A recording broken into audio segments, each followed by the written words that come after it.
ഇന്നില്ലേ നല്ലൊരു സ്നാക്കിൻ്റെ റെസിപ്പിയാണ് കേട്ടോ. നല്ലൊരു പലഹാരമാണ്.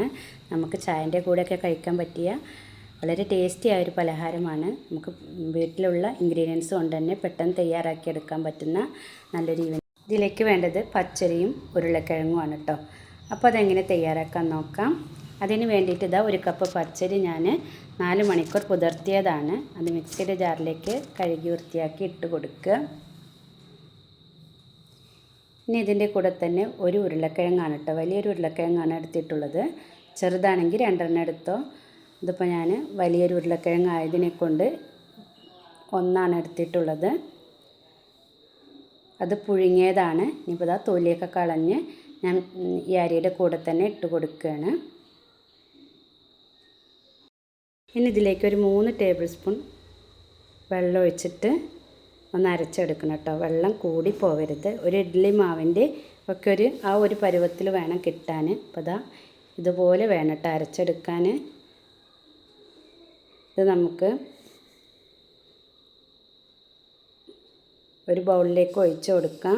ഇനി ഇതിലേക്ക് ഒരു സവോള ചെറുതായി കനം കുറച്ചരിഞ്ഞതാണ്. അതിലേക്ക് ഇതാ 2 പച്ചമുളകും ചെറിയൊരു കഷ്ണം ഇഞ്ചി ചെറുതായി അരിഞ്ഞതും കുറച്ച് മല്ലിയില കൂടി ചേർക്കുകയാണ്. മല്ലിയില അല്ലെങ്കിൽ വേപ്പിൻ്റെ ഇല ഇട്ട് കൊടുത്താൽ മതി.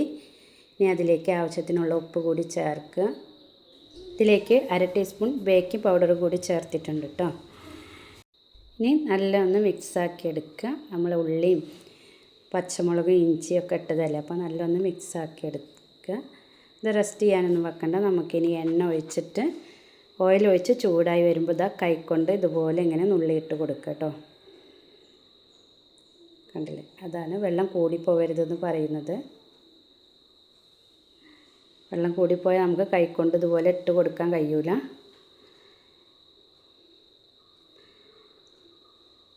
അപ്പോൾ കണ്ടില്ലേ നല്ല പൊന്തി വന്നിട്ടുണ്ട്. നല്ല സോഫ്റ്റുമാണ്. ഉരുളക്കിഴങ്ങും പച്ചരി ഒക്കെ ചേർത്തതിനോട് നല്ല സോഫ്റ്റായിട്ട് നല്ല മൊരിമൊരിയായിട്ട് കിട്ടിയിട്ടുണ്ട്. നല്ല ടേസ്റ്റുള്ള ഈവനിങ് സ്നാക്കാണ് കേട്ടോ. ഈവനിങ്ങിനായാൽ നമുക്ക് ചായൻ്റെ കൂടെയൊക്കെ എപ്പോൾ വേണമെങ്കിലും കഴിക്കാൻ പറ്റിയ നല്ലൊരു സ്നാക്കാണ്. അപ്പോൾ എൻ്റെ റെസിപ്പി നിങ്ങൾക്ക് ഇഷ്ടപ്പെടുകയാണെങ്കിൽ ലൈക്കും കമൻറ്റും സബ്സ്ക്രൈബും ഒക്കെ ചെയ്യുക. അപ്പോൾ അതുപോലെ ഉണ്ടാക്കിയില്ലെങ്കിൽ ഒന്ന് ഉണ്ടാക്കി നോക്കുക. വളരെ ടേസ്റ്റിയായ ഒരു സ്നാക്കാണ്. ഒരു കപ്പ് പച്ചരി കൊണ്ട് ഒരു പാത്രം നിറയെ സ്നാക്ക് നമുക്ക് കിട്ടിയിട്ടുണ്ട്. അപ്പോൾ ഇത്രയേ ഉള്ളൂ കേട്ടോ. ഇതിൻ്റെ കൂടെ തന്നെ ഞാനൊരു ബ്രേക്ക്ഫാസ്റ്റ് റെസിപ്പി കൂടി കാണിക്കുന്നുണ്ട്. ബ്രേക്ക്ഫാസ്റ്റിനും ഡിന്നറിനൊക്കെ കഴിക്കാൻ പറ്റുന്ന റെസിപ്പിയാണ്. നമുക്ക് എളുപ്പത്തിൽ തയ്യാറാക്കാൻ പറ്റിയ ഒരു പൊറോട്ടയുടെ റെസിപ്പിയാണ് കേട്ടോ. പൊറോട്ട ആയിട്ടും ചപ്പാത്തി ആയിട്ടൊക്കെ ഇത് കഴിക്കുക. നല്ല ടേസ്റ്റാണ്. അപ്പോൾ ഇത് നമ്മൾ പൊറോട്ടയ്ക്ക് മാവൊക്കെ കുഴക്കുമ്പോൾ നമുക്ക് വീശി അടിക്കാനൊന്നും അറിയില്ല. അങ്ങനത്തെവർക്കിത് വളരെ യൂസ്ഫുള്ളാണ് കേട്ടോ ഈ ഒരു വീഡിയോ. അങ്ങനെയൊക്കെ ഉള്ളവർക്ക് ഇത് തീർച്ചയായിട്ടും ട്രൈ ചെയ്ത് നോക്കാം കേട്ടോ. നല്ല സോഫ്റ്റായിട്ടുള്ള നല്ലൊരു റെസിപ്പിയാണ്. അപ്പോൾ അതെങ്ങനെ തയ്യാറാക്കാൻ നോക്കാം. അതിന് വേണ്ടി 1 കപ്പ് ചോറ് ഞാൻ മിക്സിയുടെ ജാറിലേക്ക് ഇട്ട് കൊടുക്കുകയാണ്. അതിൻ്റെ കൂടെ തന്നെ ഒരു മുട്ടയും കൂടി ചേർക്കുന്നുണ്ട്. എന്നിട്ട് ഇതിലേക്ക് കുറച്ച് വെള്ളം ഒഴിച്ചിട്ട് ഒരു 1/2 ഗ്ലാസ് വെള്ളമൊക്കെ ഒഴിച്ചിട്ട് ഒന്ന് അരച്ചെടുക്കുക കേട്ടോ. വെള്ളം കൂടി പോവരുത്. ഇനി നമുക്കത് നല്ല നൈസായിട്ട് ഒന്ന് അരച്ചെടുത്ത് വരാം. അതാ അരച്ചെടുത്തത് കണ്ടില്ലേ, ഇതുപോലെ കിട്ടിയിട്ടുണ്ട് കേട്ടോ. ഇനി നമുക്കിതൊരു പാത്രത്തിലേക്ക് ഞാൻ മാറ്റുകയാണ്.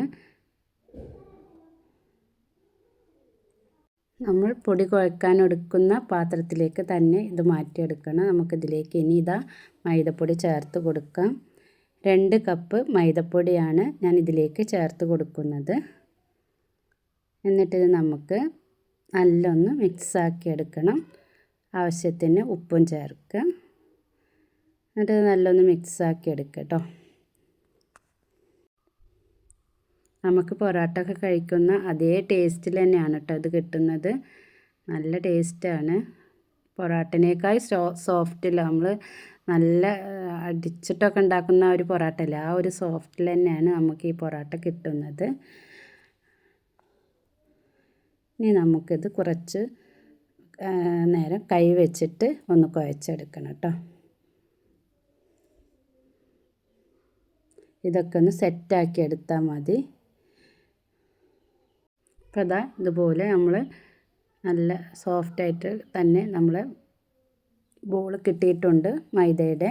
അപ്പോൾ കണ്ടില്ലേ, ഇതുപോലെ ആയി കിട്ടിയിട്ടുണ്ട്. ഇനി നമുക്കിതിലേക്ക് കുറച്ച് എണ്ണ ഒന്ന് തടവി കൊടുത്തിട്ട് ഒന്നും കൂടി ഒന്ന് കുഴച്ച് കൊടുക്കുക കേട്ടോ.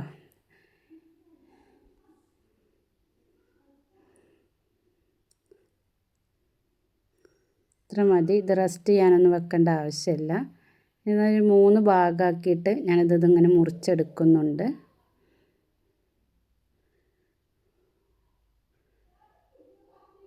ഇനി നമുക്കിതൊക്കെ ഒന്ന് ഓരോന്നാക്കി ഉരുട്ടി മാറ്റി വെക്കാം.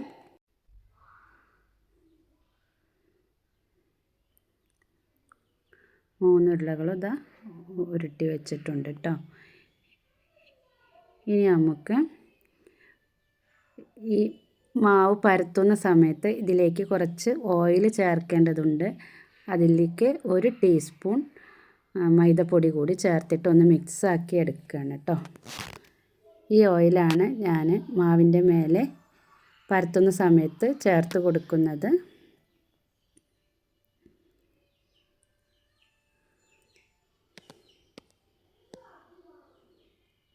അപ്പോൾ അതാ ഇത് റെഡി ആയിട്ടുണ്ട്. ഇനി നമുക്ക് ഓരോ ബോൾ എടുത്തിട്ട് ഇതാ അതുപോലെ നമുക്ക് പരത്തണം കേട്ടോ. നൈസായിട്ട് നല്ല കണ്ടില്ല ഇതുപോലെ പരത്തിയെടുക്കുക കേട്ടോ. കനം കുറച്ചിട്ട് 4 വശം എല്ലാ വശം ഇതുപോലെ പരത്തിയെടുക്കുക. നല്ല കനം കുറച്ചിട്ട് വേണം കേട്ടോ പരത്തിയെടുക്കാൻ.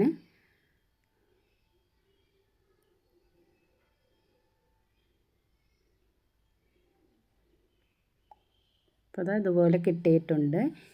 ഇനി ഇതിൻ്റെ മേലേക്ക് നമ്മൾ നേരത്തെ തയ്യാറാക്കി വെച്ച ഓയിലില്ലേ, മൈദയും ഓയിലും കൂടി മിക്സാക്കിയത് അതിലേക്ക് അങ്ങനെ സ്പ്രെഡ് ചെയ്ത് കൊടുക്കുക.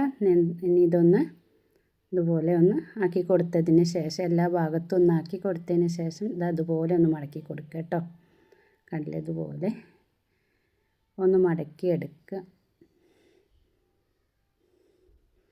ഇനി നമുക്ക് ഓരോ റൊട്ടിയുടെ വലുപ്പത്തിന് നമുക്കത് മുറിച്ചെടുക്കണം. എത്ര സൈസിലാണോ നിങ്ങൾക്ക് വേണ്ടത് അതിനനുസരിച്ചിട്ട് മുറിച്ചെടുക്കുക കേട്ടോ.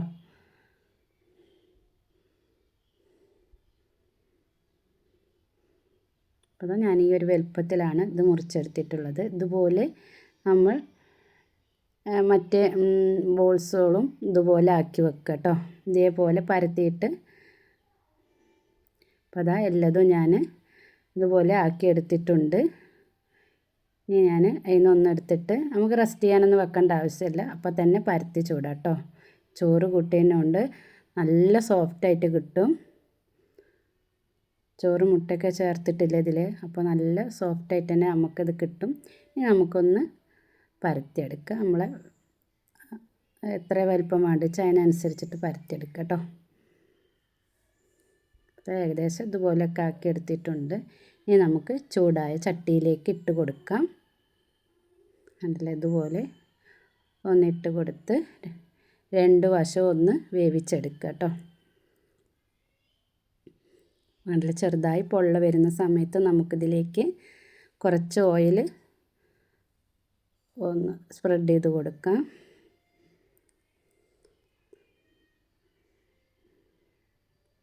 അപ്പോൾ അതാ ഇത്രയേ ഉള്ളൂ. നല്ല ടേസ്റ്റിയായ പൊറാട്ടൻ്റെ അതേ ഇതിൽ തന്നെ കിട്ടിയിട്ടുണ്ട്. കണ്ട ലെയറായിട്ട് തന്നെ കിട്ടിയിട്ടുണ്ട് കേട്ടോ. കണ്ടില്ലേ, ചെറുതായിട്ട് ലെയറൊക്കെ ആയിട്ട് കിട്ടിയിട്ടുണ്ട്. നല്ല സോഫ്റ്റാണ്, കണ്ടില്ലേ. അപ്പോൾ ഇനി കുട്ടികൾ പൊറാട്ടൊക്കെ ചോദിച്ച് വരുന്ന സമയത്ത് പെട്ടെന്ന് ഉണ്ടാക്കി കൊടുക്കാൻ പറ്റും കേട്ടോ. അതുപോലെ നമുക്ക് വിരുന്നുകാർ വരുമ്പോഴൊക്കെ ഉണ്ടാക്കി കൊടുക്കാൻ പറ്റും. അപ്പോൾ ഇതാ ഞാനിതിൻ്റെ കൂടെ ബീഫ് വരട്ടിയതും കൂട്ടിയിട്ട് ഇതാ കഴിക്കാൻ പോവുകയാണ്. നല്ല ടേസ്റ്റാണ് കേട്ടോ.